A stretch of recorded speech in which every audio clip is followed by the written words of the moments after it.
Kennedy's speech. Yeah. It's I almost made myself cry.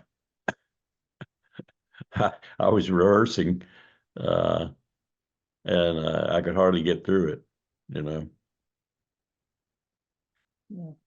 Got to the part where he talked about world peace and world disarmament, and not the peace of the dead or the peace of the slave, but the peace of the living. And all I could think about was 5 months later, you know, he's shot. And I think it's very clear now that the cabal that shot him included government and former government officials. I mean, they assassinated him. And the fact he wouldn't invade Cuba per the military's recommendations in October of 1962 got them started, and then giving that speech in the summer of 63, that was the last straw. I mean, he said he was going to make good with the Soviet Union. He said he was, you know, he actually said in that speech, look at what they lost in World War II. Look at how hard they fought in World War II. Their country was devastated. If it had happened to the United States, it would be from Chicago to New York. It was devastated. They lost 20 million people. Think about Joe Biden at the D-Day ceremony. Didn't say a word. Didn't say a word about the Soviet sacrifice. Anyway, it's hard to talk about it when you know the truth. Yeah. But that's not what you're here for. Yeah, exactly. Larry, let's talk about the attack on civilians in Sevastopol. And when you look at the way that the war is going right now, terrorist attacks in Dagestan, in Crimea, what the government in the United States is doing, in your opinion, is this an act of war? As I understand it, it was a U.S. missile, ATACMS, that hit the beach in Sevastopol and killed innocent civilians. I don't blame Vladimir Putin for being as angry as he seemed to be in his reaction. And I could hardly blame him as a human being, let alone a military professional, for finding a way to retaliate.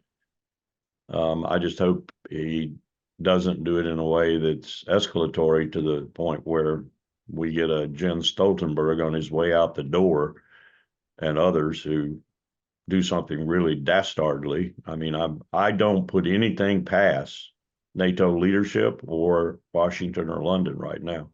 I'm so happy to see. I read a projection today that the party in power in London is going to lose really badly. I hope that's the case.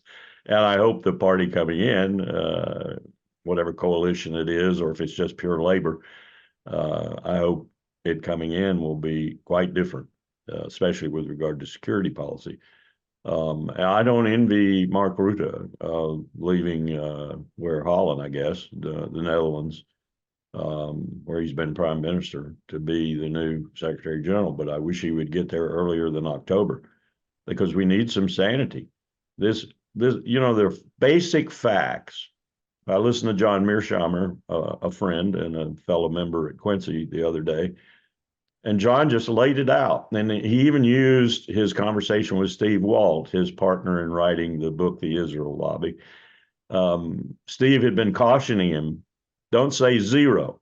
Don't say zero. There's zero chance Ukraine can win. Zero chance. Don't say zero, Steve cautioned him. He said, that sounds extremist. That sounds extremist. Use small chance or little chance, and then people will stay with you. And John looked at the camera and he said, there's zero chance. And he's right. He's absolutely right. So why are we continuing this thing? The only conclusion I can come to is there are people who really like the money it's generating and like killing other people, not risking your own skin, of course, but killing other people.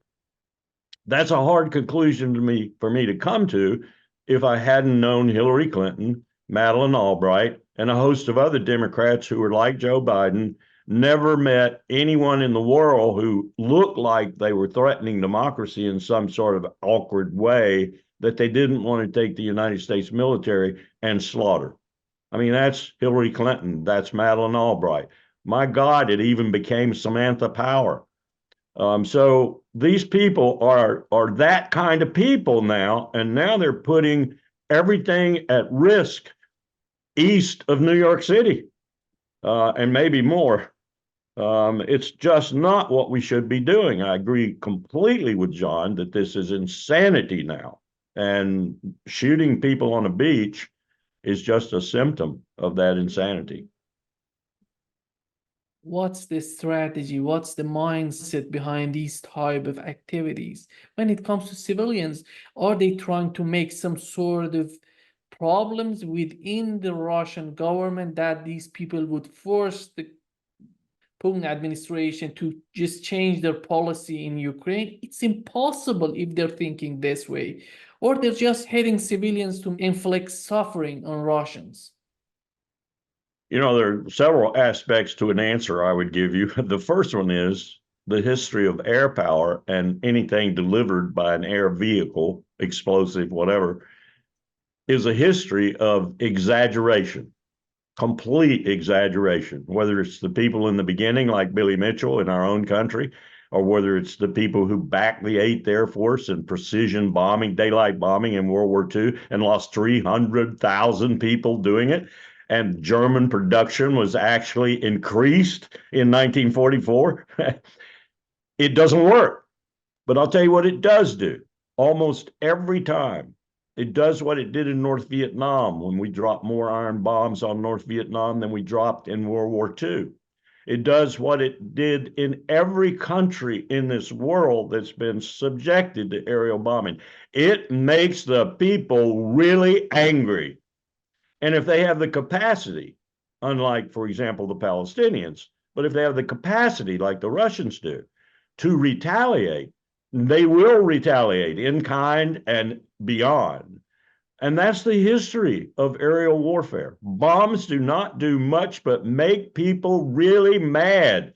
And when they're not helpless, like the Israelis and Hamas and the Palestinians and the citizens of Gaza, they're going to come back at you. And they're going to come back at you in every way they conceivably can.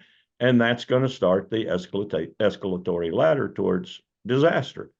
And that's what we're doing now. Now, the second part of my answer is I cannot believe that Zelensky cleared such an operation with Joe Biden or with Tony Blinken or with Jake Sullivan. Otherwise, I have to revise my opinion and say they're not just idiots, they're cruel, brutal idiots. So that's probably being taken care of right now with regard to Biden's conversation with Zelensky. And then third, this is a sign of utter desperation. And when you get to that point, you need somebody in your entourage to jerk your chain, to either jerk your chain and pull you aside and tell you, you got to quit. This is not working. You got to quit. You're killing Ukrainians. That's all you're doing. Or you got to be removed. I think it's time to remove Zelensky and put somebody else in charge in Kyiv, someone else who is willing to go back to the parameters of Istanbul, for example. He's not going to get that because Putin's down the road a ways from that now. And if they're any more dilatory than they are right now, he's going to go ahead and take the whole Black Sea coast. And see how you like that, Ukraine, when you don't have a single solitary port to your name. Got to get rid of Zelensky, got to get somebody in there who wants to go to a peace conference, a real peace conference with Russia on the other side of the table. I would even say, to hell with you, Washington, if you don't want to go. Stay home, because that's got to happen. That's got to happen. The other thing would be what Sergei Lavrov was talking about. He said that these programmings and these attack and missiles were done by the United States.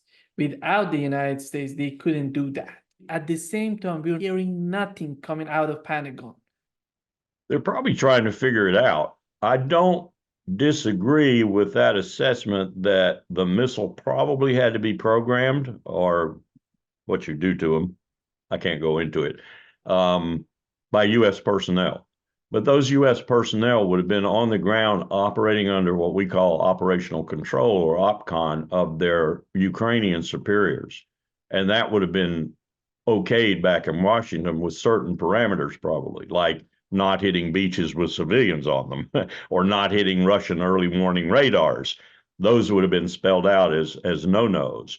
So I have to assume that someone in Ukraine gave orders to the U.S. programming team that differed from that. And whether that was a violation that they knew they were committing at the time, or they just were lower ranking people and were doing what they were being told to do, I don't know. But that's probably something they're looking into. Biden, Sullivan, Blinken, the SACEUR, they're looking into right now to see who actually was responsible for this, because Putin's probably right. There were U.S. personnel involved. I would imagine that's true. On the other side of that answer, if we were involved knowingly at the highest levels, including SACEUR, shame on us. Double shame on us. If it was the same way that the United States is doing right now in Ukraine, just the opposite way Russia was doing in the United States, how would the United States respond? I know you think probably that I'm going to say we would reach out and strike everything in sight and just go wild over it, and maybe even do something that was highly escalatory. We might do something like that. We might do something that was unwise and stupid out of a feeling of revenge, or a feeling of, you can't do that to us.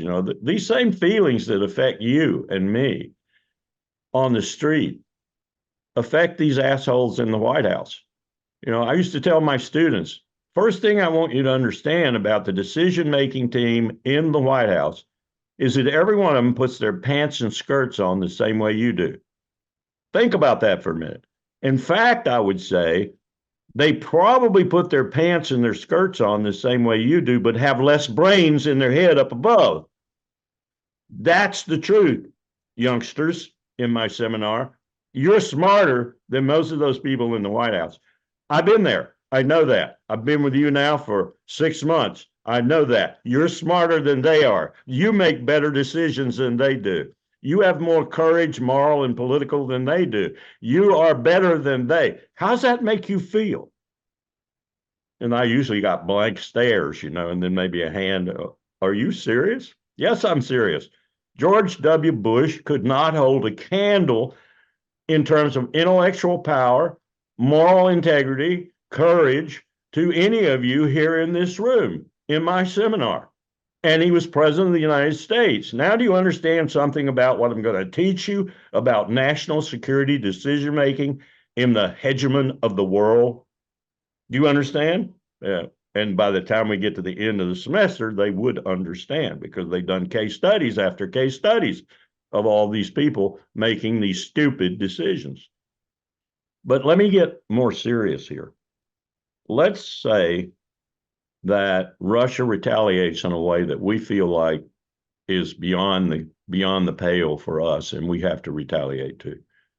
And they could do that because they're not interested in a Netanyahu type retaliation where you kill a whole bunch of people and then say, "Oh, moi? I didn't do it. No, not me." They will be very straightforward about they did it. If we respond in commensurate form, or even escalatory, then we're off to the races. But here's the kicker. I just spent the morning, and I spent last night, going over the status of our armed forces in great detail.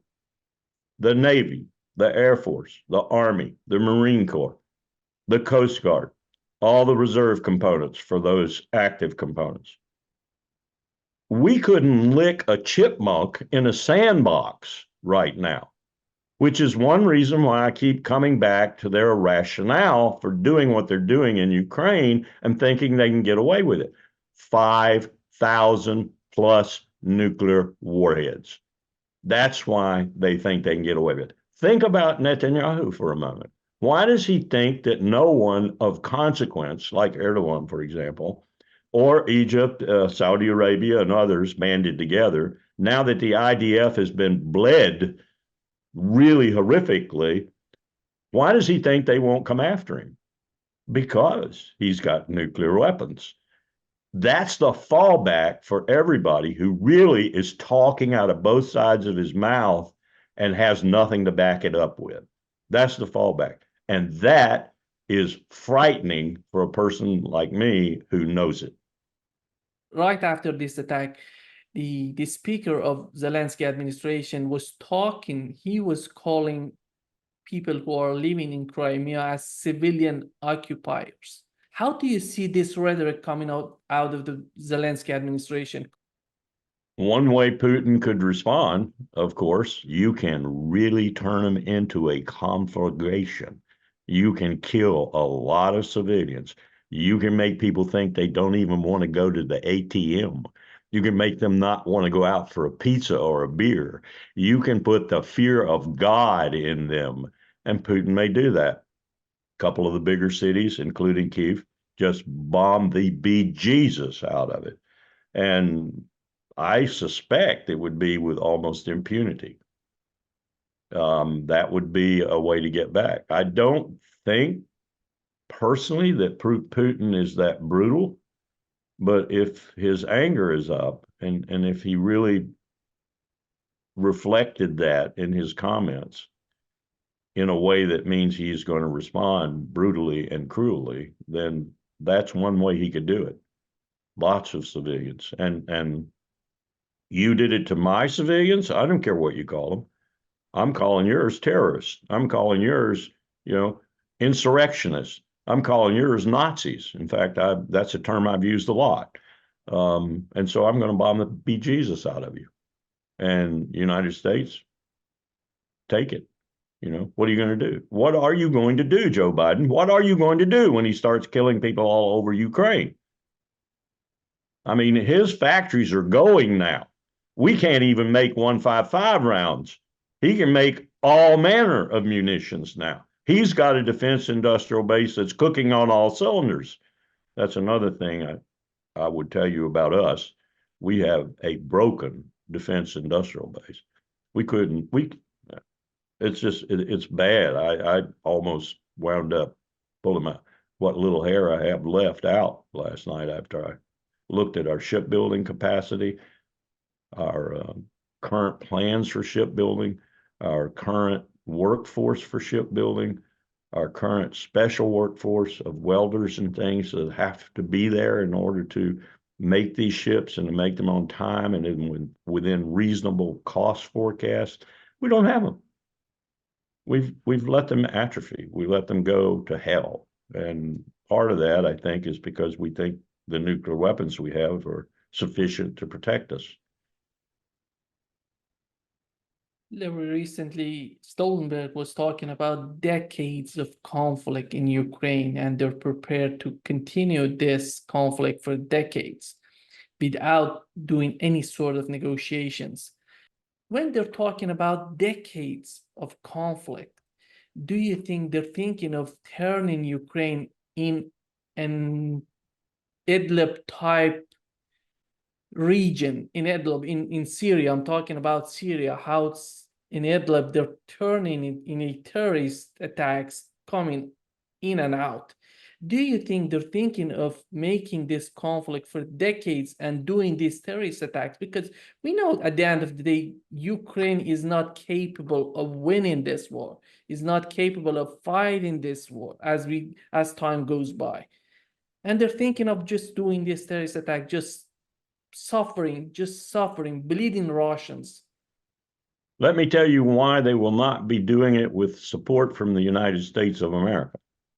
The other thing I did this morning early was I read Malden's report on the Congressional Budget Office projections for our debt.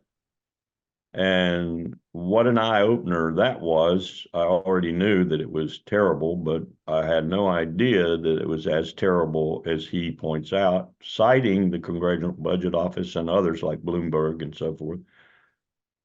In 2034, our debt will be $50 trillion plus.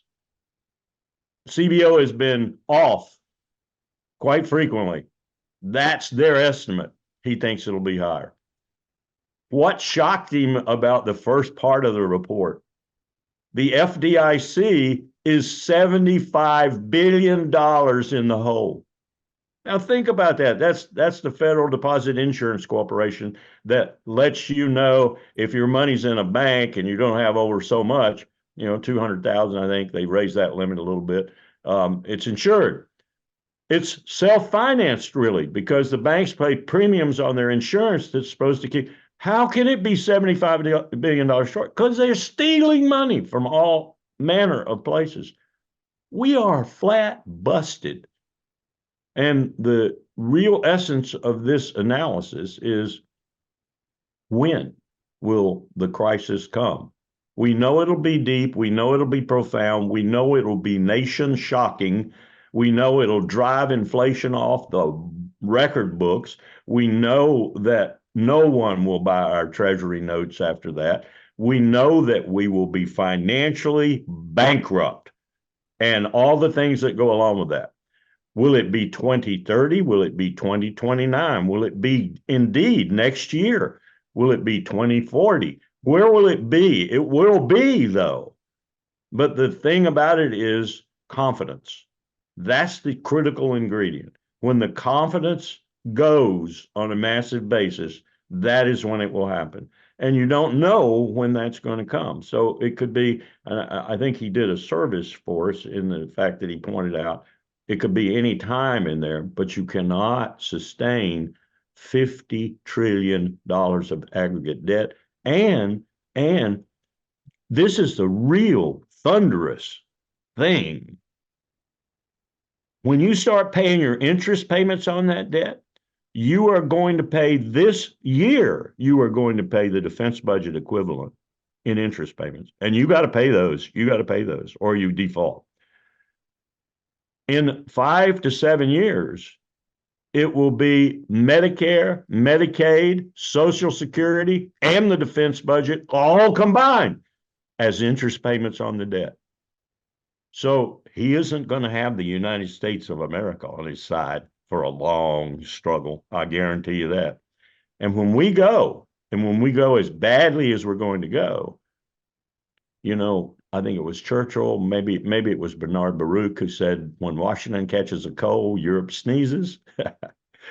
Europe's going to be up the pipe too, at least partially. It'll be state by state. It may be a little bit different in different states. There have been a little more financially responsible, but they will catch cold. So the idea that this conflict is going to go on and on and on, it'll go on and on without any economies around it functioning, and certainly not generating the kind of monies that are necessary to keep a major war going in the heart of Europe. No way. That's when you break the transatlantic link. That's when, not Donald Trump getting elected, when that financial crisis hits, that's when you come home. You have no choice. We will be lucky if we can keep 50 states together. Very lucky if we can keep them together, because this is going to be a disaster. And I thought I'd be dead. I might live a few more years. And I think Malden's right. It could happen any moment. Probably going to happen after 2030 or so, in that stretch, 2030 to 2040, but could happen earlier. It just depends on when the people wake up and say, oh my God, and their confidence goes. And then you've got serious, serious debt problems. And no one's doing anything about it. He points this out too. No one, they're just kicking the can down the road, hoping it doesn't happen on my watch.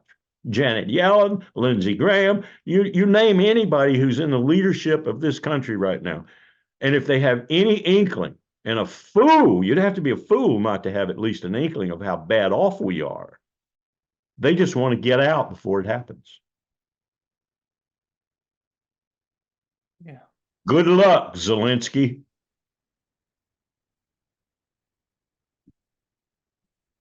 Terry, do you think Zelensky would be in power in 2 years? No, I think somebody's going to take him out, one way or the other. I can't imagine that. I was told 2 days ago that the professionals down in the ranks, that is to say, the people who survived and learned, and maybe they might be foreigners, but the professionals, they're a little older. Looking at the draftees, they just watch them die. and they know where to go when it gets tough. They know where to hide. They know how to retreat. They know how to. So there's this disparity developing between those 21, 22-year-old draftees and their casualty rate, and the professionals who are a little smarter and don't stay around. So you got that happening in the military too, as well as we talked about earlier. When the bullhorn goes off and the Russian side says we'll take care of you and everything, you get people walking over to the Russian side, disintegrating. But yeah, you could, if you want to hold out with Azov battalion types, you could probably hold out in the jungles, as it were, for a decade or two. But you aren't going to hold out with Washington backing you. Yeah.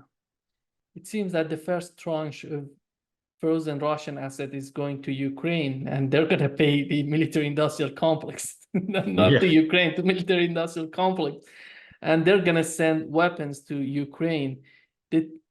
It was so interesting that the European Union decided to do that by bypassing Hungary's opinion, and after that we've learned that the Prime Minister of Hungary said this is a shameful violation of red lines because they didn't ask us when they decided to do that. Larry, when it comes, Orban he sort of reminds me, these guys like Graham and others, Lindsey Graham, they love making these analogies. Usually they're wrong as hell, but it reminds me of when Churchill was trying to tell Chamberlain and others.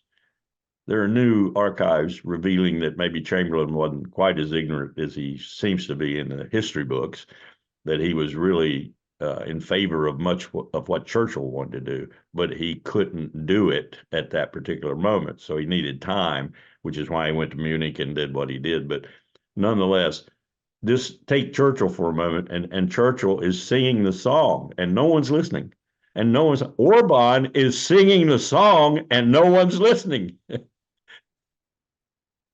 With the current situation right now with Saudi Arabia, how do you find it? Do you think that they're trying to just buy time with the United States in order to manage their relationship with BRICS? How do you find the situation right now in the Middle East? I think I gave you this analogy that Powell used to give me all the time with Bandar, and Powell and Bandar were, they were buds, but Powell never got too close to Bandar, and Bandar never got too close to Powell. The analogy that he gave me was the one of the racetrack, where the Saudis have unlimited money. And so when they bet on a race, they bet on the horse they think is going to win, but they watch it throughout. And they've also done some things to make sure the horse they think is going to win wins. But if that doesn't play out, they're always ready with a reserve of money to, at the last moment, when the horse is there and his nose is almost at the tape, put all the money on him. And they arrange it so they can do that. And what he was trying to say was that the Saudis don't ever take anybody's side. They tell everyone of importance that they're on their side. They tell them that whatever they're talking about is going to be the ultimate result, maybe with a tweak here and there, but nonetheless, we're going to do what you want to do, and you're going to do what we want to do, give us a nuclear weapon. So everything's copacetic. But they're talking to the others too. And when the deal becomes apparent that this is the better side, this is the better issue, this is the better people, this is the more fortuitous to our 20-year plan, they're going to go there. And it will have nothing to do with previous loyalties. It'll have nothing to do with fealty, nothing to do with honor, nothing to do with dignity, nothing to do with any of the things that Americans like to think violate all the time themselves, but like to think is the currency of international relations. The Saudis do not do that. They bet on winners. So whatever happens, it will be whoever shows the best deal to the Saudis. And I think right now, the best deal that's developing, and it's like a magnet now, is BRICS and expanded BRICS and all the things that they're talking about doing. Because look at what they've got behind them.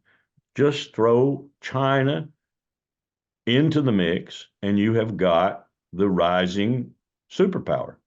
You've got the country that's going to replace us. And that's what's really got us, under the collar. But they in many ways, they've already replaced us, certainly in defense industrial base, an ability to build ships, an ability to produce the instruments and implements of war. They're light years ahead of us. Russia now is catching up and surpassing us. So put them together, and you have really got an incredible alliance developing that is not in our interest to develop. And what are we doing? We're spending all the few things we have left in Gaza and in Ukraine, which is utterly ridiculous. It just makes no sense whatsoever strategically. But that's what we're doing. So if I were the Saudis, I would be 3/4 of the way down the road. I might not have made my decision yet because sometimes Washington can surprise you. There might be a couple of hiccups left that might be beneficial to the Saudis, particularly with regard to the Palestinians and Israel and whatever happens afterwards, because the Saudis were counting on that economic engine that Netanyahu had created to help them with their 20-year plan. The problem with that was, and I think I blame this on MBS and on Turki al-Faisal before him and the intelligence apparatus. They missed the beat here because they don't understand that the reason Netanyahu was able to do what he did for the 15 or so years, starting as finance minister, was cheap oil. Cheap oil first from Mark Rich, violating the UN Oil for Food program in Iraq, and shipping it to Israel at discounted prices. Then the Kurds in northern Iraq, much to Baghdad's displeasure, but they've done nothing about it, shipping their oil to Israel at discounted prices. And now the United States guarding, this is the most incredible of all, guarding oil facilities in Syria that are shipping oil to Netanyahu. So that's Israel's success. And now he's confiscated the Gaza oil fields. The oil fields in the Eastern Mediterranean that were going to be shared with the Gazans. Now he's confiscated them. So the Saudis are looking at a country that was artificially economically successful. And every Jew in Israel is looking at that too. That's the real reason they support Netanyahu, because he made them rich. More billionaires per capita than we have. They are just cooking in terms of billionaires. But that's a facade. And this war is going to reveal that facade. So when the Saudis get a look inside the Kabuki theater and see just how insolvent that economic miracle called Israel is, they're going to change their mind about wanting to be so closely related to it. How do you see the situation right now in Israel? Netanyahu was talking about fighting Hezbollah. We've learned right after that, we had the Biden administration saying that we are all out supporting Netanyahu if it decides to fight Hezbollah. And after that, we've learned that they're changing their mind, telling the Netanyahu administration, if you want to fight Hezbollah, we're not going to help you. And sending a dual citizen who looks like a smarmy geek to be our interlocutor. My blood curdles. Every time I see him on the television or I see him on YouTube, I'm like, this guy is representing me. He's a dual citizen. This is another Douglas fight. Who's he really working for? Is he like Dennis Ross, working for the Israelis while he tells Clinton he's working for him? I mean, this is just an example of the depths to which we have sunk in our relationship with this little state in the eastern end of the Mediterranean. We can't find anybody who looks like he belongs to us to go over and negotiate for us. What I mean is, takes out a card that says he's a U.S. citizen and not an Israeli citizen. Takes out a card that says he's not working for Mossad. You know, it's insane. I've been there. Douglas Feith, Undersecretary of Defense for Policy in the Pentagon for Rumsfeld. Mossad in his office every day during the Iraq War, taking orders from Israel. Gary Vogler, the head of the oil program in Iraq for us after the ExxonMobil guy left, because he saw it. He didn't want anything of it. He left and left Gary with the whole thing. 75 months in Iraq, Gary spent. Got his orders occasionally directly from Mossad, from Israeli agents, and tried to hold out too. Jerry Bremer, what was Jerry Bremer, the Coalition Provisional Authority, the proconsul for the United States in Iraq, working for Israel too. I mean, you know, read that book that we had a book event in Washington last night at Busboys and Poets, Deadly Betrayal by Dennis Fritz. Tell you all about it. Very short book, easy to read, tell you all about it.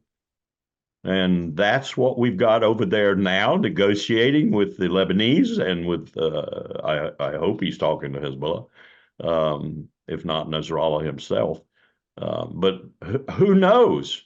I know from a person who was actually at Taba Farms and there before in the last part of the negotiations that Bill Clinton and Madeleine Albright, who was really out of it, she didn't even know what was going on, were led down the primrose path by Dennis Ross and others who Barack had put into the show. And one of the things they did, they made sure that when they fouled the negotiations up,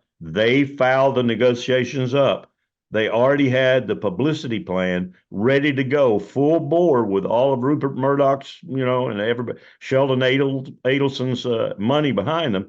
They went full bore blaming Arafat and the Arabs.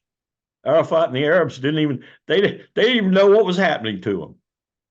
I mean, yeah, you got to take your hat off to Israel for that, putting agents all over the United States, putting them into the negotiations with the president of the United States. I mean, look, this son of a bitch is coming to the United States Congress and going to address the Congress. And I'll bet you probably criticize the sitting president of the United States from that rostrum. Every American who gives a damn should march on that Capitol building, surround it, and refuse to let Bibi Netanyahu in their house. But they won't.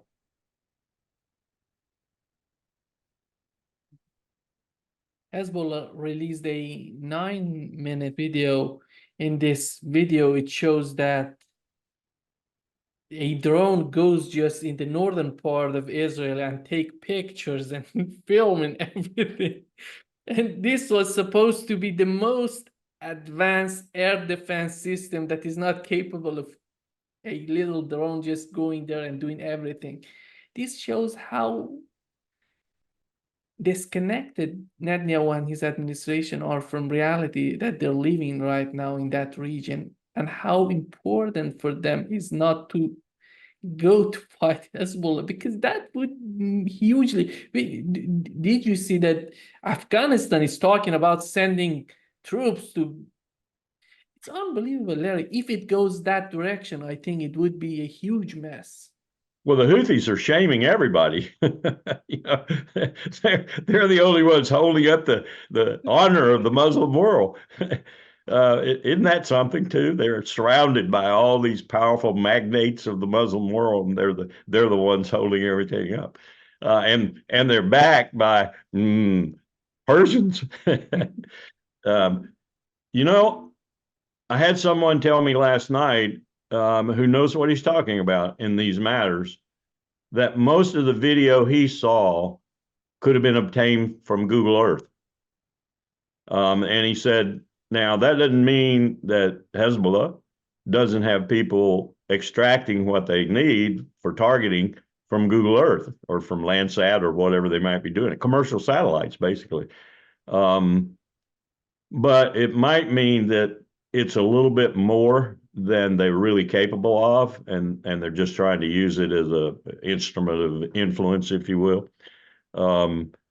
Nonetheless, if they've got, of those 150 to 175,000 missiles that they have, that everyone always talks about, if they've got in that complement some that are very, very targetable in terms of what we call a CEP of a meter or so, circular area of probability, which simply means a 99% chance it'll hit within a meter of its aim point.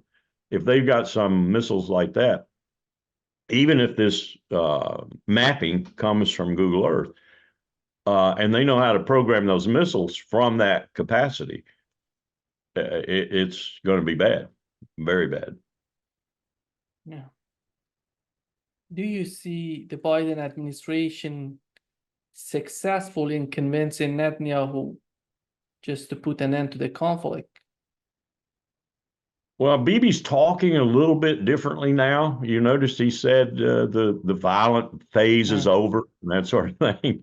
We've accomplished our mission. You know, that's what you always do. You declare a mission that's not accomplishable, impossible, and then you say, "I did it." It's like Bush on the carrier, you know, mission accomplished. Oh, insurgency. So I got to think that maybe some of that is pressure that's been brought on him. At the same time, I think we're at that point where Ben-Gvir and Smotrich and the rest of them, who are all behind this effort, have convinced him that they can take over. Maybe it's not going to be pretty, and it's not going to be easy, and it's not going to be simple in terms of what they have to do, but they believe that they can take over Gaza now. And they'll use some of the settlers that are in the West Bank. They've probably already got them ready to go, got them armed and ready to go. And they'll use some of the people from East Jerusalem, and they'll use others from other places, I'm sure, Israel proper. And they're going in and they're going to settle Gaza. And the people who control Gaza are not going to be the IDF, except from the point of view of security for the settlers, which they do in the West Bank already, too. Notice what they're doing in the West Bank right now, too, really consolidating. And they're going to turn Gaza into the West Bank. That was planned all along by that portion of his cabinet that reeks of Nazism. Two countries, same strategy, Ukraine and Israel. Both of them are attacking civilians right now. Is it coming out of the guidance, the book of ISIS, in your opinion? Because they were attacking civilians. Right now, they're trying to do the same.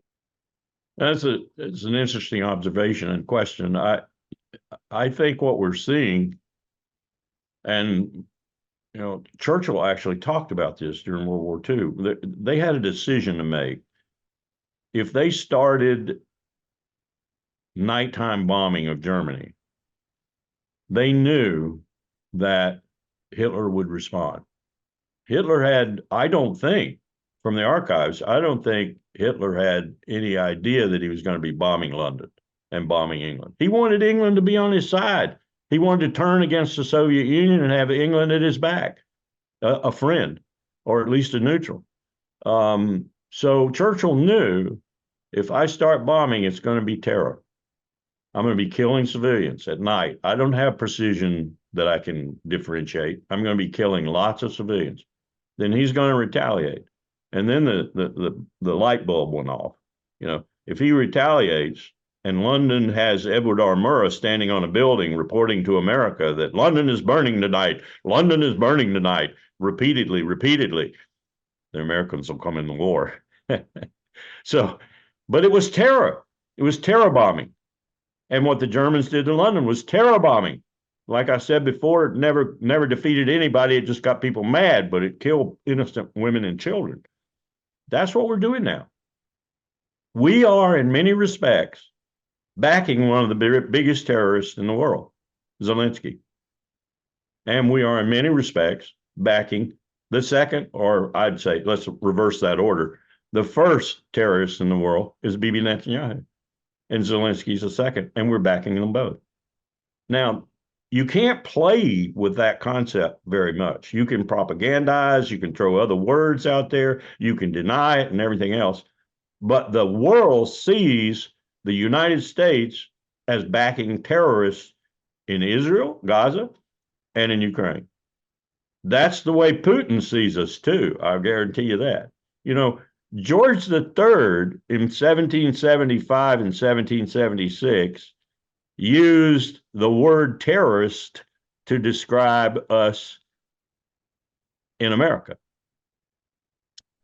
That's what terrorists do. You know, they attack the existing power structure or whatever because they feel like they're not getting their way and they want to get their way. That was a little bit different in terms of the dimension of the terrorism. And we tempered it because Washington didn't like it.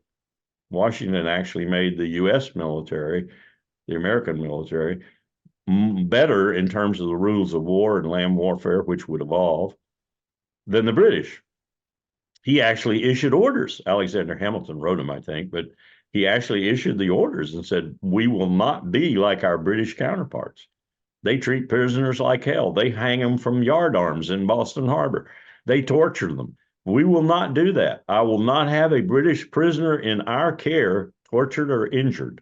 They will be treated like the gentlemen they are. You know, that was Washington's way of looking at it. So it was a very different form of terrorism for George III. But this is the old form. Zelensky, Netanyahu, this is the old form. This is the form where I'm being beaten in conventional terms. I cannot beat my enemy in conventional terms. So I'm going to turn to terrorism. That rocket hitting that beach in Sevastopol was terrorism.